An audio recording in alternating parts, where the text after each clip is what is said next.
Okay, so now let's talk about the governance of the education system, starting with the Department of Education, UCRI and OSTU. Then we'll spend most time looking at the varied governance of universities, then schools, then the main international body of the United Nations, UNESCO. Okay, so the beginning point in the UK is that the Department of Education has the goal under the Education Act 1996 to promote education of the people. Section 10 sounds pretty much what you'd expect. The Department of Education can give orders to councils or governing bodies if there are areas of law taking place or if they're acting irrationally under Section 496 7b. In practice, though, the governance structure works pretty smoothly without need for too much intervention. There is delegation from the Department of Education to a school commissioner group, which in turn delegates to 8 regional school commissioners, which in turn work with a head teacher board that is composed of the heads of schools in the local area, usually a board of 4 to 8 people on it. So that's the sort of top-down structure. For universities, as we've already mentioned, there is an office for students that isn't really hasn't been necessary before, but it was created a few years ago. Under Schedule 1, there are 7 to 12 members appointed by the Secretary of State on the board of the Office of Students, and it's got a budget spending over £31 million of taxpayers' money. And very simply, it wasn't there before, it doesn't really need to be there now. It is a large bureaucracy that doesn't seem to serve any useful additional function. Then under Schedule 9, there is the UK Research and Innovation Organisation. It has a board of 12 to 16 members appointed by the Secretary of State, and there are no particular requirements here, but the Secretary of State should consider representing different nations. And I think what's striking about the systems of governance underneath the Department of Education is the total absence of involvement by the staff at universities or schools that are elected, or involvement by representatives of teachers or alumni of universities. That's something that is really missing. It is really a top-down sort of Morrisonian model of governance where, at least as a default, the minister decides everything, and it works usually on the basis of the people already there choosing or pushing for their own successors. Now, when we get to universities, there is a very varied picture, and in essence, because the UK doesn't have a general law, each university's rules are different, and so the governance of each university depends on what the statute of that university says, or the World Charter, or the instruments of government that are passed through the power of the Privy Council from time to time, as we'll see. Outside Scotland, there are no general rules, but we'll see that there are some minimum standards in some statutes. So let's start with probably the most democratic 2 universities, which happen to be Cambridge and Oxford. So under the Cambridge University Statute A, and this has been roughly the same since 1856, Cambridge has a council of 25 people, and 16 of these positions are elected by what's called Regent House, which is a body of 3,800 staff from the academic rank of fellow or above. And so that means that 16 out of 25 of the University Council are effectively elected by the staff of the university. So in that respect alone, it is by far the most democratic university in the UK, possibly in the world. There are also representative places for 3 students, so usually these will come from the student union, and then there is a minority of 6 positions which are management, including the Vice-Chancellor. The Vice-Chancellor themselves, or himself or herself, is appointed by Regent House on nomination of the Council. The Chancellor of the University, which is more of a figurehead position, not a management position, like the Vice-Chancellor, is elected by the Senate, which is composed of Regent House and graduate students. The other really interesting thing about Cambridge University is that the Regent House, the 3,800 academic staff, can also do mini referendums, or what are known as graces, that combine the management of the university. And a good example of how powerful this can be is there was a movement to divest Cambridge University's investments from fossil fuels, divest fossil fuels rather from the university's investments. And the organisation that pushed for this managed to get support from most of the academics in the university. They threatened to do a grace. Management backed off, was very, very scared, and said, okay, they would negotiate on a plan to divest fossil fuels. And so that is real power. It is ever exercised. It isn't really exercised that often, however.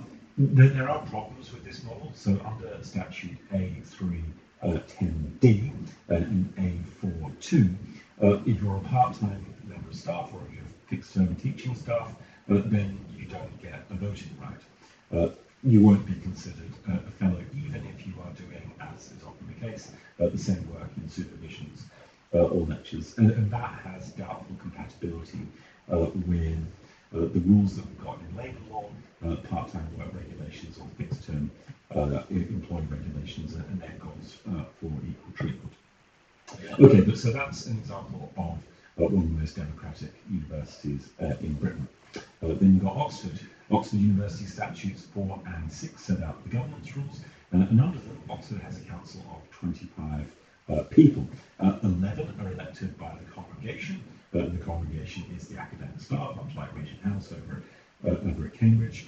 So that's not a majority, but the congregation also appoints or approves, I should say, 4 external people, so not from within the congregation, but externals. And this means that, taken together, 15 out of 25 are effectively elected or appointed by members of staff. 3 students can attend the council, and then there are 7 positions for management or ex officio positions. And so remember, both this and the Cambridge governance structure was created after the 1848 revolutions, when the University Reform Commission found that the administration of the university had been reduced to a narrow oligarchy.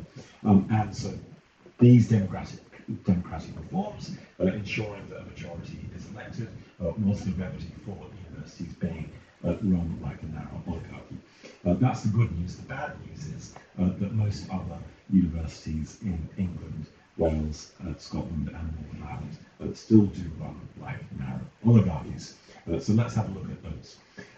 Next group of universities, which is interesting, all different but sharing similarities, are the London universities. Now, there are lots and lots of universities in London.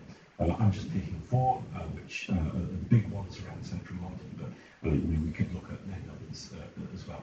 But these ones are interesting also because not only are they older, but they also tend to have more democratic, higher democratic standards than others, even though they're still very limited.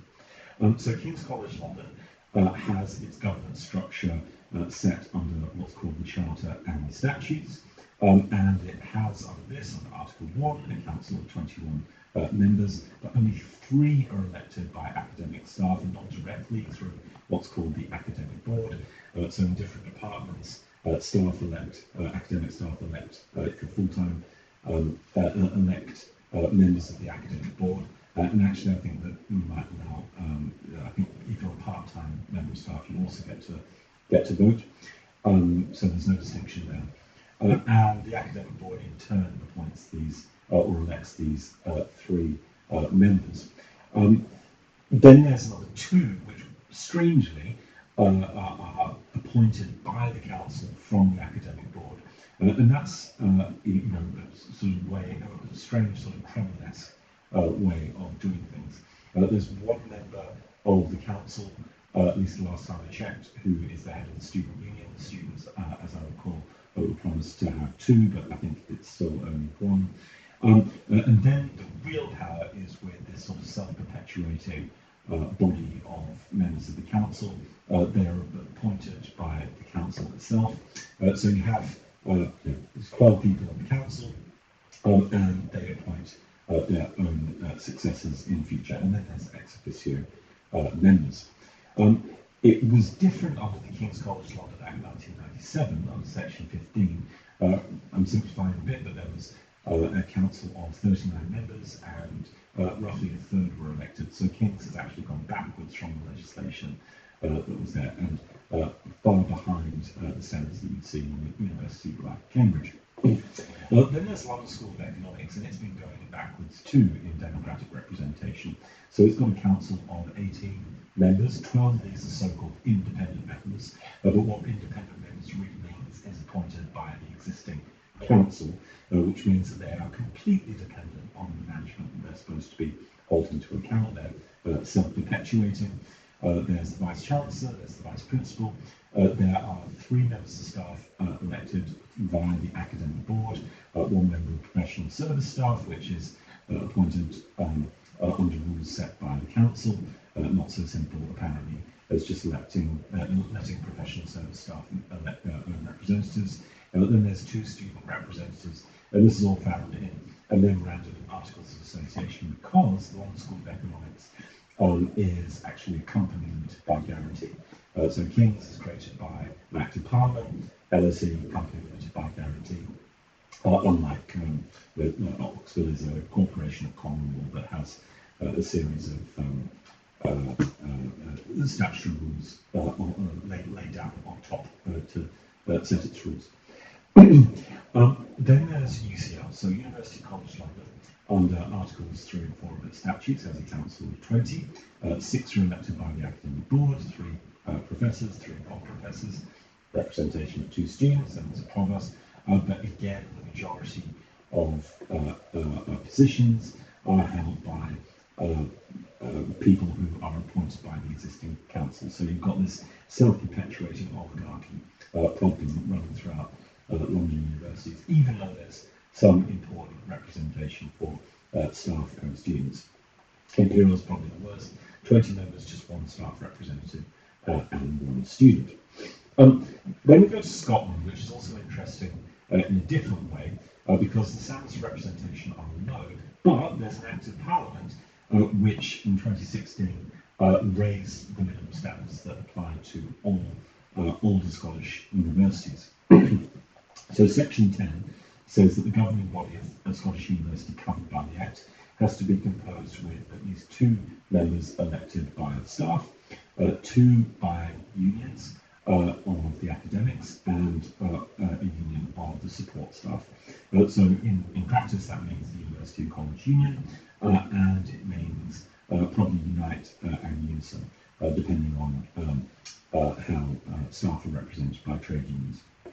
And then you have 2 positions from students. So that's 6 elected or representative positions, but what the Act doesn't do is it doesn't set a limit on the size of the governing body. So that means that in order to dilute elected representation, you can just raise the numbers on the governing body. That's a real flaw in the Act. Section 15 also requires that universities have academic boards which have at least 50% staff and 10% students. The real problem is that academic boards have often seen less and less power to make actual decisions.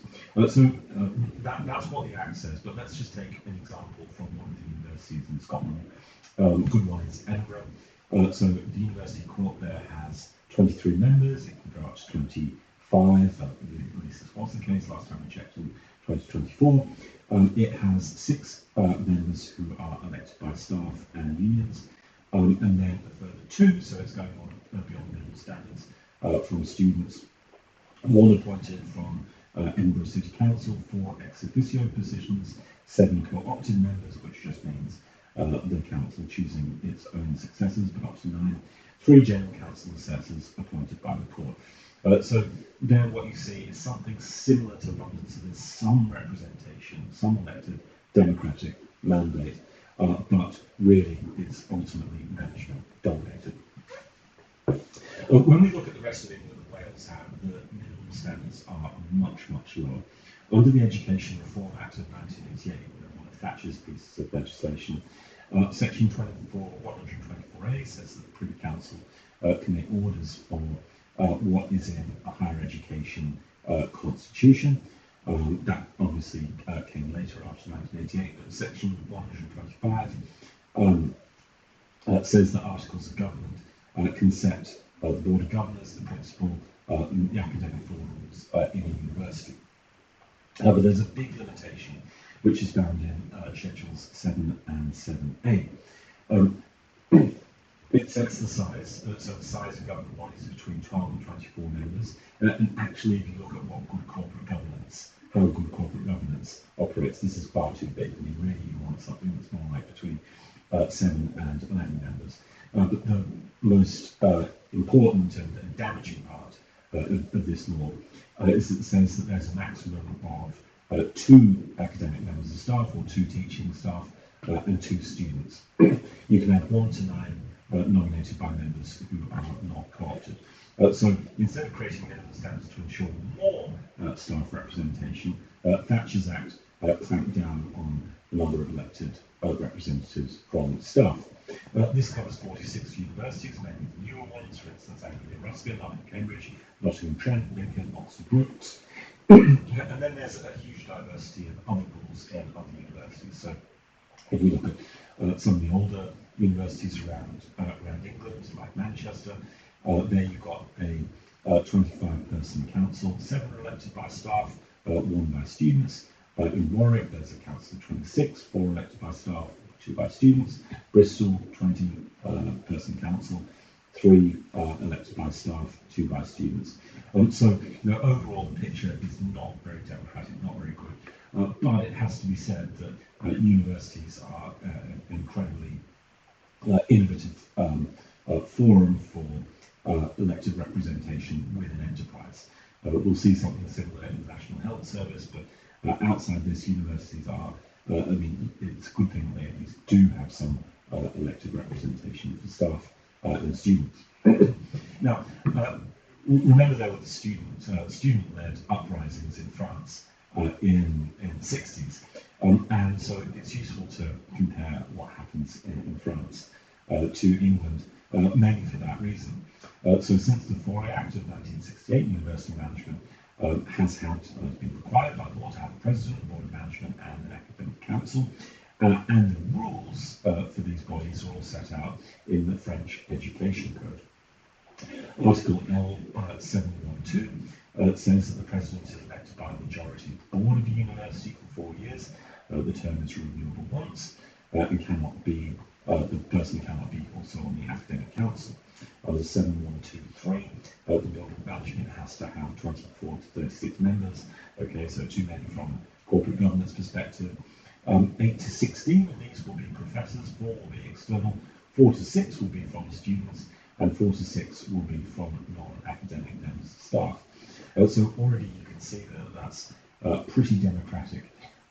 Staff don't necessarily have a majority, it depends on how each university is constructed, but there is a great degree of representation. On academic council, 68 to 80% of the positions have to be from research staff, 10 to 15% from PhD candidates, and 10 to 30% from external people. And then onto the Higher Education Law 2019, the Academic Council's powers are set out. So there are meaningful powers for academic councils or academic boards, unlike what we tend to see in the UK.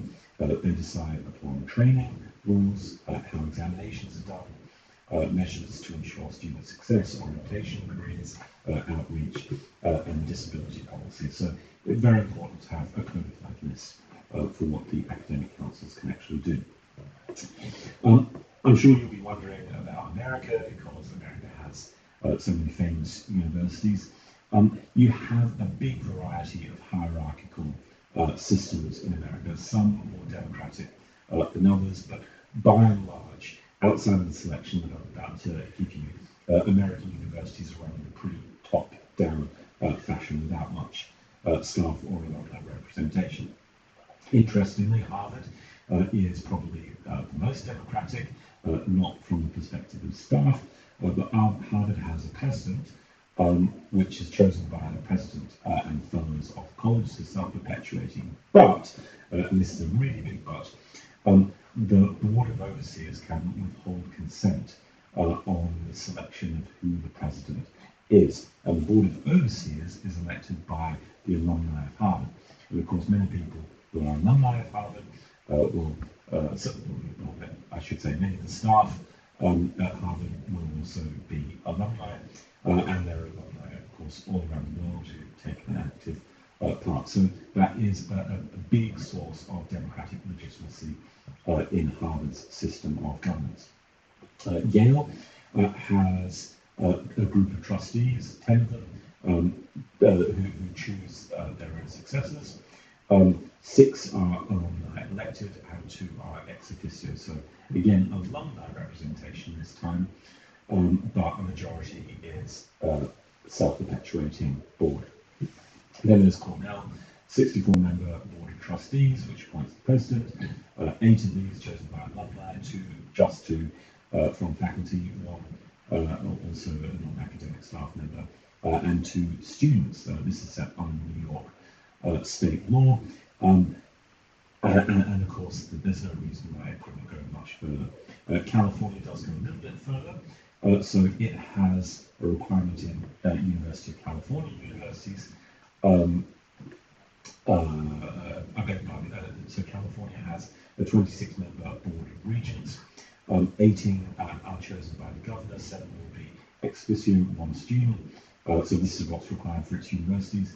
And then there is a requirement for academic senates, which has a list, like in France, of powers. So it has to approve and supervise courses, and so this is all set under Canadian law. In Canada, Toronto is a good example of a more democratic system under the University of Toronto Act 1971. The university has a 50-member governing council, 14 elected by staff, 8 by alumni, 8 by students, and 16 by the lieutenant governor, who's a political position. So there you see a much more democratic system, balancing roughly 1/3 staff, 1/3 students and alumni, and 1/3 political appointees. Now, the really important thing is not just to look at all these random numbers in different universities, although it's important to see what the picture is. But the really important thing is which governance systems do better. And what we need to answer a question like that would be an empirical study of how the laws operate, or how the governance systems operate in lots of universities. And we'd have to try and pick some metric that we thought measured success. That's a hard metric to find. If it was easy, I would have already done it. But what we can do is we can look at things which are very imperfect. We can look at them. We can look at university league tables. Now, these are imperfect for all sorts of reasons. Main one being that university rankings are put together by different newspapers in different ways, measuring very different things. Often, universities in different countries are not comparable. But when we look at the top universities according to most ranks, there'll be like this one which I've taken from the QS. We could have looked at the Guardian, we could have looked at the Times rankings. But if we look at the QS rankings, the top 10 universities in the world all have tend to have a higher level of stakeholder representation. So what this table does is it summarizes the top 10 from MIT, Imperial, Stanford, Oxford, Harvard, Cambridge, Zurich, NUS, UCL, Caltech, and it shows the number of the governing body that are elected by staff, alumni, a public official like the lieutenant governor, and compared to the number who are ex officio or from self-appointed by the board. And so we can see that, broadly speaking, better universities tend to have more stakeholder representation. But what we really want to do is find out or think about what would a good system look like. And so it seems to me that when we have greater staff representation and greater alumni representation or student representation, then universities tend to do better. And probably alumni lifelong right to vote rather than just while you have your degree as a student and you're obviously thinking about other things, seems to work well. So then there is the governance of schools. Now, first point is that councils have a duty to organise education with the Secretary of State and provide or ensure that there is sufficient, that there are sufficient schools for demand in their area. That they've got duties of ensuring that there's fair access, and they have duties to maintain schools. But this obviously depends on what the government sets in its budget and how much cash is actually distributed to councils. Then there's sort of two main blocks of schools, academies and maintained schools. Let's start with academies, a little bit about free schools. So academies are directly administered by the Secretary of State. So part of the reason for setting up academies was really about a political idea that local authorities should be trusted with schools to take power back from local authorities. And academies are companies registered under the Companies Act 2006. The government sets model academy articles of association. And under the last Conservative government, it was highlighted by the Secretary of State that they had a strong preference against having staff representatives on the school governing body, but that there should be up to 1/3 if you have them at all, and there should be at least 2 parents. And so that means that the governing bodies of schools are not being composed by a majority of the staff and parents who have a good stake in the school, but by a board that is often itself selecting. They've got to have an open admissions policy, they've got to have no fees if you're an academy, and they have to have a balanced and broad-based curriculum, which means that they can depart from the national curriculum. So we find all these rules in the Academies Act 2010. And the funding comes directly, as I mentioned, from the Department for Education and the school funding agreements that are set from time to time. So in 2020 there was a template agreement. Then you've got free schools, which are a type of academy, and they have slightly different rules. And the idea was again to ensure that these schools have more freedom to do what they want, and they can also take corporate funding most controversially. Then you have council schools, and there's 3 main kinds here. So the governing bodies of a council school or a local education authority school are set in an instrument of government. This will include representation of the parents, the head of the school, 1 staff member only, and 1 member of the local council. So it's pretty unrepresentative as well, and that is a problem. You've got community schools, which are council owned, and they employ their own staff. They can also be allow for children with special needs. Parents can request special needs for their children, and councils have a duty to identify special needs children. And if there is a special needs child, then they need an extra personal budget. Then you've got foundation schools, which are council funded. The school employs the staff. Others may own the school, so it doesn't have to be owned by the council, but the council will nevertheless fund it. So you get a lot of Church and Indian schools, for instance. They could also be raising money through donations. Then you've got voluntary schools, again funded by councils, and you've got 2 types: controlled schools with a religious governing body, or aided schools, which are religious or faith schools. And then there's private schools, and again, big variety here. So when you look at the Public Schools Act of 1868, you've got these 7 old schools: Eton, Harrow, Rugby, Shrewsbury, Charterhouse, Westminster, and Winchester. But they've all got different instruments of government. Just give you a couple of broad examples. In the case of Eton, what's called the provost, who's sort of like the head of the school. The provost is appointed by the Prime Minister, or technically the Crown, but on advice of the Prime Minister. And in practice, they will run an open selection procedure. But it's the Prime Minister who appoints the head of Eton, and the provost appoints other people on the governing body alongside staff. But most private schools, Winchester, Harrow, etc., will have mostly self-perpetuating governing bodies. There's only very loose standards of oversight set in the Education Independent School Standards Regulations 2014. And I think it's just worth noting that although the law says public schools and independent schools, these are not public schools in any real sense of the word. They're privatised, fee-paying schools, and they're not independent in the sense that they are they are dependent. They're mostly dependent on fees from parents, and so they might be a little bit detached from government, but not really any more than an academy or a free school is. They have just the same kinds of problems to make sure that children are educated, and there is government rules and there are laws nevertheless.